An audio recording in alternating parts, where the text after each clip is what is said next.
Don't trust those who have exploited your trust once. In the bustling town of Maple Creek, there lived a young boy named Leo.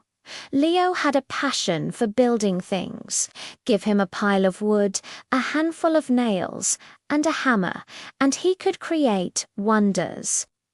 His most prized possession was a magnificent treehouse he'd built high up in the old oak tree in his backyard. It was his sanctuary, his castle, and the headquarters of his adventure club. The club had only one other member, a boy named Sam.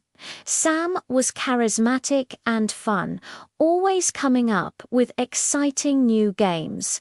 Leo and Sam were inseparable. They spent every afternoon in the treehouse, planning imaginary expeditions and sharing their deepest secrets. Leo trusted Sam completely. One of the treehouse's best features was a pulley system Leo had designed. It was a simple rope and bucket, perfect for hoisting up snacks and supplies. One day, Leo's grandmother gave him a special gift, a vintage compass in a polished wooden box. It was a family heirloom passed down through generations. A true adventurer needs a reliable compass, she had said with a wink. Leo was ecstatic. He couldn't wait to show Sam. He carefully placed the compass in the bucket and began hoisting it up to the treehouse where Sam was waiting. But as the bucket reached the top, Sam didn't take it. Instead, he grinned, a mischievous glint in his eye. "Bet you can't get it back," he taunted, and with a quick movement he unhooked the bucket, letting the compass fall. It hit the ground with a sickening crack. The glass shattered and the delicate needle bent. Leo's heart sank. He scrambled down the ladder to find his treasured compass broken. Tears welled up in his eyes. "Why did you do that, Sam?" he asked, his voice trembling. Sam just shrugged. "It was just a joke, Leo. Lighten up." He didn't apologize. He didn't seem to care at all that day. Something broke besides the compass Leo's trust in his best friend. From then on, things were different. Leo tried to fix the compass, but it was never the same. He also stopped inviting Sam to the treehouse. It felt lonely without him, but the memory of Sam's carelessness and his cold reaction was a constant reminder of the betrayal. A few weeks later, there was a big announcement in Maple Creek. The town was holding its annual soapbox derby, a race where kids build and race their own non-motorized cars. The grand prize was a shiny new toolbox filled with professional-grade tools, everything Leo had ever dreamed of. Leo immediately set to work. He spent days designing his car.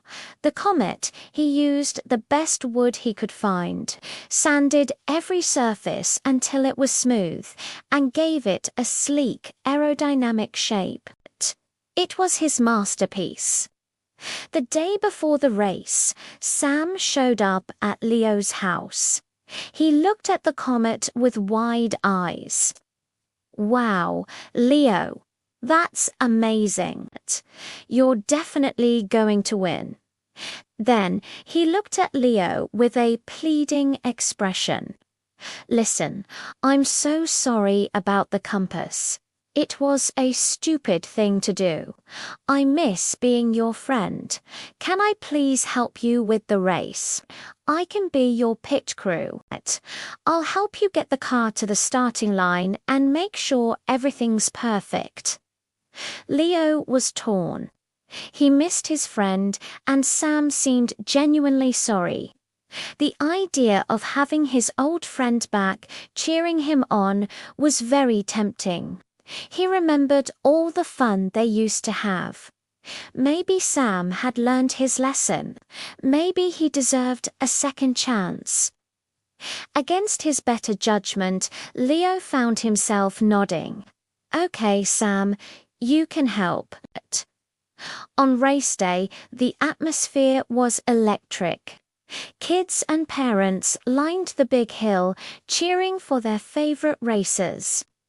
Sam was right by Leo's side, helping him wheel the Comet to the top of the starting ramp. "Just a final check," Sam said, ducking down to look at the wheels. "You want everything to be perfect, right?"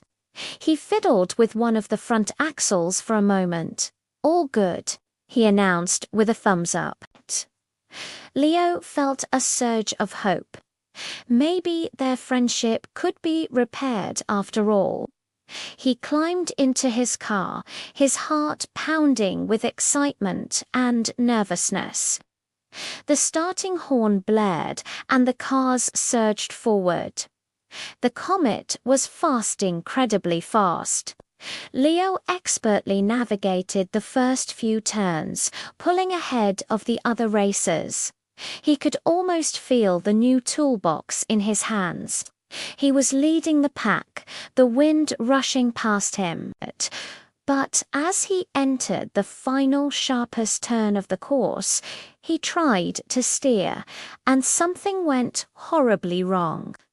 The steering wheel turned, but the car didn't respond. It kept going straight.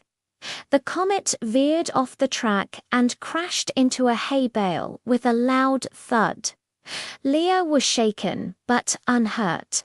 As other cars whizzed past the finish line, he climbed out and looked at his beautiful car, now with a splintered front end. He knelt down to inspect the front axle, and then he saw it. A small pin, the one that connected the steering mechanism to the wheel, was missing. It hadn't just fallen out. The spot where it should have been was clean. It had been deliberately removed. His eyes scanned the crowd and found Sam standing near the finish line. Sam wasn't looking at the winner's celebration. He was looking directly at Leo, and on his face was the same sly grin he'd worn the day he dropped the compass. In that instant, Leo understood Sam hadn't been sorry. He hadn't wanted to help. He had been jealous. He'd seen Leo's amazing car and, instead of being a friend, he'd sabotaged him to make sure he wouldn't win. The pain of this second betrayal was far worse than the first. Leo had given Sam a second chance, had opened himself up to being trusted again, and Sam had used that trust to hurt him even more deeply. As he sadly pushed his broken car home, Leo learned a difficult but valuable lesson. Fool me once, shame on you. Fool me twice, shame on me. Some people, once they show you they can't be trusted, will only break your trust again if you let them. From that day on, Leo became a bit more careful about who he let into his world, understanding that real friendship is built on respect and care, not on careless jokes and selfish actions.